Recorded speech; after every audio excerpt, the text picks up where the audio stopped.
Indholdet er, at vi gennemgår alt omkring nogle nyere ledelsesteknologier, såsom Beyond Budgeting, Activity-Based Costing og Balance Scorecard, benchmarking og mange andre.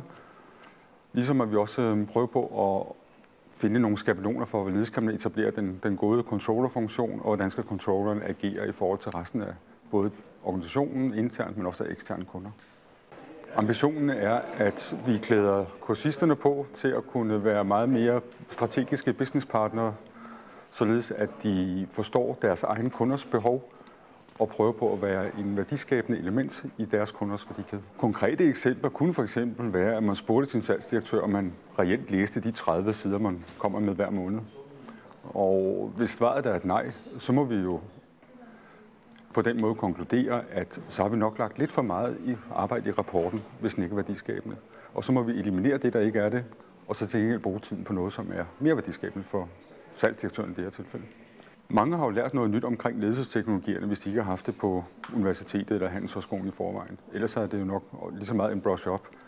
Men det, de har lært, det er at få det meget mere praktiknært, i stedet for den noget teoretiske sfære, der normalt befinder sig omkring de her teknologier.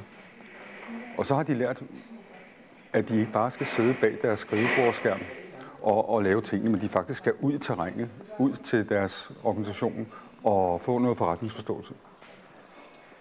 Eksamen, det er en 3 timers eksamen, og den starter med en multiple choice med 12 spørgsmål, og så er der 3 hovedspørgsmål efterfølgende, hvor hvert af hovedspørgsmålene vil tage udgangspunkt i noget af det, der er blevet gennemgået, og det vil være virkelighedsnært forstået på den måde, at de vil kunne løse spørgsmålene, hvis de kan komme med eksempler fra deres egen hverdag.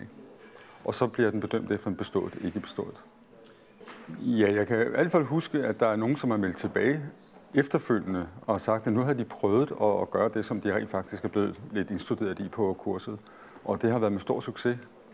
Nogle har også vendt tilbage og efterfølgende spurgt, nu har jeg stødt på det her problem. Gider du hjælpe mig i 2 minutter? Og det har vi så også gjort. Men ellers må jeg sige, at de får i hvert fald en aha-oplevelse i forhold til, hvor meget det egentlig betyder, at man facer sin kunde, at man ikke bare ringer eller sender en sms eller en mail.